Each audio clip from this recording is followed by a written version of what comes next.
Ukraine పై Russia దాడికి సంబంధించి big breaking news తో మళ్ళీ మీ ముందుకు వచ్చేసింది ఆర్టీవీ. ఈ నేపథ్యంలో అసలు యుక్రెయిన్ పై రష్యా దాడి చేసిందా, 400కు పైగా డ్రోన్లు, 40కు పైగా క్షిపణులతో దాడులకు పాల్పడిందంటూ నిన్నటి నుంచి ఈ సమాచారం పెద్ద ఎత్తున ప్రచారంలో ఉంది. ఈ నేపథ్యంలో దీనికి సంబంధించి కన్ఫర్మేషన్ ఏంటి? ఎస్, ఆ న్యూస్ తోనే మీ ముందుకు వచ్చేసింది ఆర్టీవీ. యుక్రెయిన్ పై రష్యా దాడికి పాల్పడిందనే అంశాన్ని స్వయంగా ధృవీకరించారు యుక్రెయిన్ అధ్యక్షుడు జెలెన్స్కీ. అంటే అర్థం చేసుకోవచ్చు, 400కు పైగా డ్రోన్లు, 40కు పైగా క్షిపణులతో దాడులకు పాల్పడింది రష్యా తమపై అంటూ స్వయంగా యుక్రెయిన్ అధ్యక్షుడు జెలెన్స్కీని కన్ఫర్మేషన్ ధృవీకరించారంటే అర్థం చేసుకోవచ్చు. కీవ్, ఎల్విన్, సుమీ సహా ప్రధాన నగరాలపై రష్యా అటాక్కి దిగిందంటూ చెప్పుకొచ్చింది యుక్రెయిన్. రష్యా దాడులు 6 మృతి చెందారంటూ కూడా చెప్పుకొచ్చిన సందర్భం. దీంతో పాటు కీవ్లోని 3 ఫైర్ సిబ్బంది, లుట్స్క్లోని 2 మృతి చెందినట్టుగా చెప్పుకొచ్చింది. దాంతోపాటు చెర్నిహివ్లో 1 మృతి చెందారన్నది, మరో 80 మంది పైగా తీవ్ర గాయాలయ్యాయంటూ కూడా యుక్రెయిన్ అధ్యక్షుడు జెలెన్స్కీని స్వయంగా చెప్పుకొచ్చాడు. దాడులను తీవ్రంగా ఖండించింది యుక్రెయిన్ అధ్యక్షుడు జెలెన్స్కీ అంశానికి సంబంధించి రియాక్ట్ అయ్యాడు. ప్రతి దాడులు తప్పవా? ప్రస్తుతం ఇదే అంశం, ఇదే చర్చ జరుగుతుంది. ఈ కథను మిమ్మల్ని కాస్త కలవరపరచవచ్చు, అయితే మిమ్మల్ని కలవరపడి గురి చేయడం ఆర్టీవీ ఉద్దేశం కాదు. కానీ ప్రపంచవ్యాప్తంగా ఎటువంటి పరిస్థితులున్నా మీకు చూపించడం, తద్వారా మీకు ఆ పరిస్థితుల మీద అవగాహన కల్పించిన అప్రమత్త చర్యలో భాగంగా ఈ కథను చూపించడం జరుగుతుంది తప్ప మిమ్మల్ని కలవరపడి గురి చేసే ఉద్దేశం ఆర్టీవీకి ఏమైనా లేదు, ఉండదు. కానీ ఇటువంటి కథనాలు చూసినప్పుడు కాస్త కలవరపడి గురే అవకాశం ఉంటుంది. కాబట్టి దీనికి సంబంధించి తగిన జాగ్రత్తలు తీసుకోవాలని ఆర్టీవీ సూచించడం జరుగుతోంది. This is the disturbing content and viewer discretion is advised. ఒకసారి అక్కడ పరిస్థితులు చూద్దాం.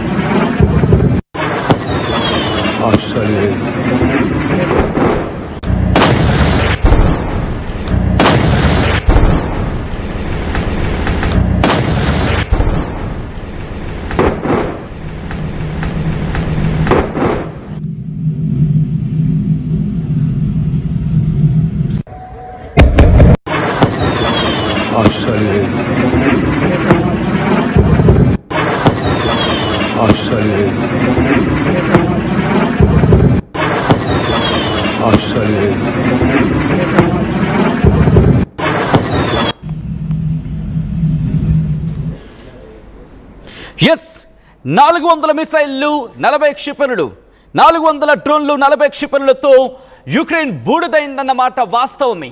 ఇదే అంశానికి సంబంధించి ఇది నేనంటున్న మాట కాదు, స్వయంగా ఆ దేశ అధ్యక్షుడు యుక్రెయిన్ అధ్యక్షుడు జెలెన్స్కీని చెప్పారంటే అర్థం చేసుకోవచ్చు. ఈ నేపథ్యంలో జెలెన్స్కీ ఏమన్నాడు, ఇంకా ఏమంటున్నాడు ఇప్పుడు చూద్దాం. Дорогі українці, українки, сьогодні увесь день тривали рятувальні роботи, аварійні роботи в різних наших регіонах та містах.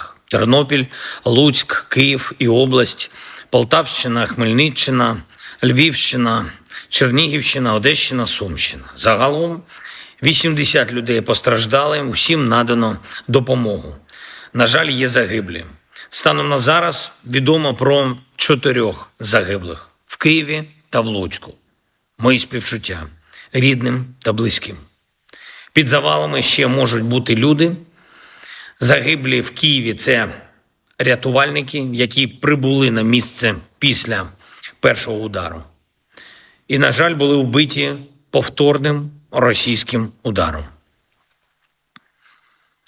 Данило Скадін, Андрій Ременний та Павло Єзгор. Пожежні рятувальники 18-ї Державної пожежно-рятувальної частини.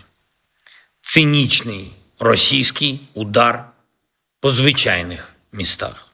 Більш ніж 400 безпілотників, більше 40 ракет.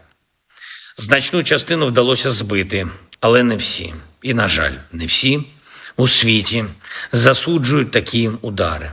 І саме цим Путін користується. Він виторговує собі час, щоб продовжувати воювати.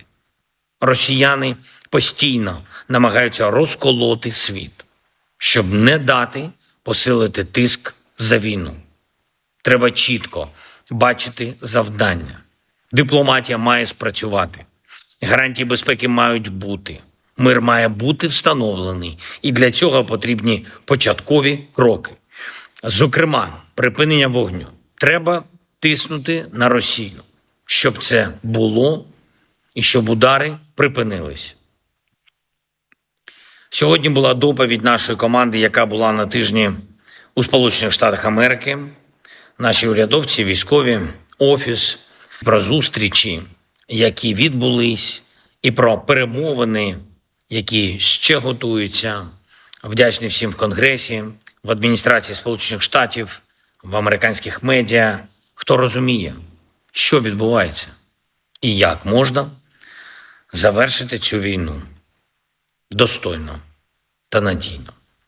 Провів також нараду підготовчу з дипломатами щодо заходів, які заплановані на червень. Це європейські країни, Сімка, наші партнери в інших частинах світу. Все для того, щоб Україна зберігала незалежність і щоб наша українська стійкість була впевненою. Дякую. రైట్ అది యుక్రెయిన్ అధ్యక్షుడు జెలెన్స్కీ చెబుతోంది. మరి ముఖ్యంగా ప్రపంచ దేశాలకు సంబంధించి ప్రస్తుతం ఇన్వాల్వ్ కావాల్సిందే అంటూ ఆయన చెప్పుకొచ్చాడు. దాంతోపాటు పుతిన్కి సంబంధించి గట్టిగా సమాధానం చెప్పాలి అంటూ ఆయన మాట్లాడుకొచ్చాడు. ఈ నేపథ్యంలోని ఈ యుద్ధం ఇంకా కొనసాగబోతోంది.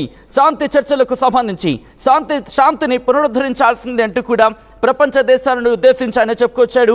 మరి ముఖ్యంగా సీజ్ ఫైర్కి సంబంధించి ఆయన ప్రస్తావించాడు. ఈ నేపథ్యంలోని ఒత్తిడి అమెరికా మీద పెట్టాల్సిన సందర్భంలో ఇంట్రెస్టింగ్ ఆయన కీలక వ్యాఖ్యలు చేశాడు. ఆ ఒత్తిడి ఇప్పుడు రష్యా మీద పెట్టాలంటున్నాడు.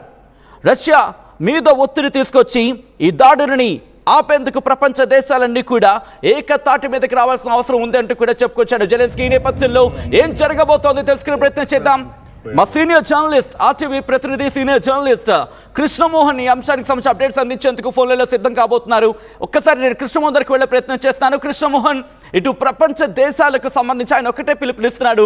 ప్రపంచ దేశాలను ఇప్పుడు ఏకతాటి మీదకి వచ్చి రష్యా దాడుని ఆపేయాలి, రష్యా దాడుని నిలువరించేలా ప్రయత్నం చేయాలంటూ చెప్తున్నాడు జెలెన్స్కీ. ఈ నేపథ్యంలో ఏం జరిగే అవకాశం ఉంది? ఇటు ప్రపంచ దేశాలకు పిలుపునిస్తేనే రష్యా మీద యుక్రెయిన్ ఇంకో దాడికి పాల్పడే అవకాశం ఉందా ఈ కాంటాక్ట్స్ చూస్తూ ఉంటే? కొంచెం వాస్తవానికి వచ్చిన పరిస్థితి అయితే కనపడుతుంది. మొన్నటి వరకు కూడా రష్యా మీద కావచ్చు, లేకపోతే ఇతర దేశాల మీద కూడా అతను వ్యవహరించిన తీరు చూడొచ్చు. ఈరోజు రష్యా వరుస దాడులు, ఏదైతే రష్యా నిన్న కూడా జరిపిన దాడుల్లో దాదాపుగా 400 పైగా డ్రోన్లు, ఒక 40 క్షిపణులు, ఎక్కడ క్వీన్ తర్వాత సుమి, తర్వాత కీవ్, ఎల్విన్, వీటన్నిటి మీద కూడా దాడులు చేసిన పరిస్థితి మనం చూడొచ్చు.